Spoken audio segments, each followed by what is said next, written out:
भारत पाकिस्तान के रिश्तों में तल्खी कोई नई बात नहीं है, लेकिन इस बार मामला कुछ अलग है।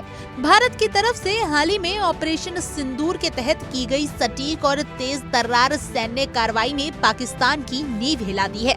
इस कार्रवाई के बाद न सिर्फ पाकिस्तान के सैन्य अड्डों और एयरफील्ड्स को निशाना बनाया गया, बल्कि आतंक के उन अड्डों को भी ध्वस्त किया गया जो दशकों से भारत के खिलाफ जहर उगल रहे थे।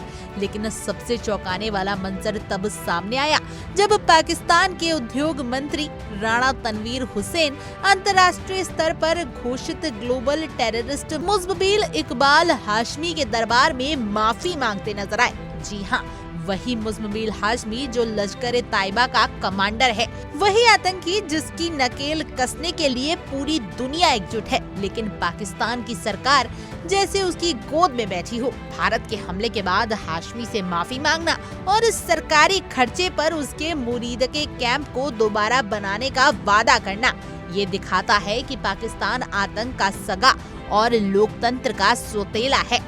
जहां भारत लगातार आतंक के खिलाफ वैश्विक मोर्चा मजबूत कर रहा है, वहीं पाकिस्तान आज भी उन आतंकियों के कदमों में बिछा पड़ा है जिन्हें पूरी दुनिया नापसंद करती है।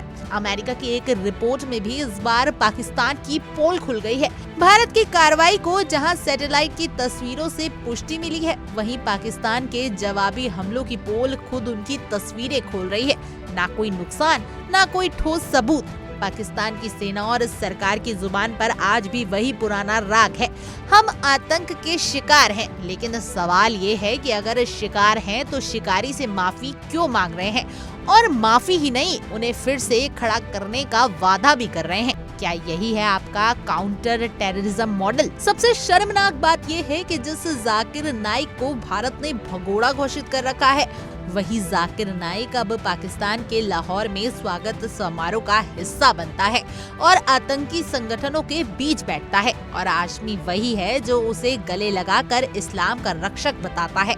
तो सवाल यही है कि क्या पाकिस्तान अब सिर्फ एक आतंकी रिसोर्ट बन गया है?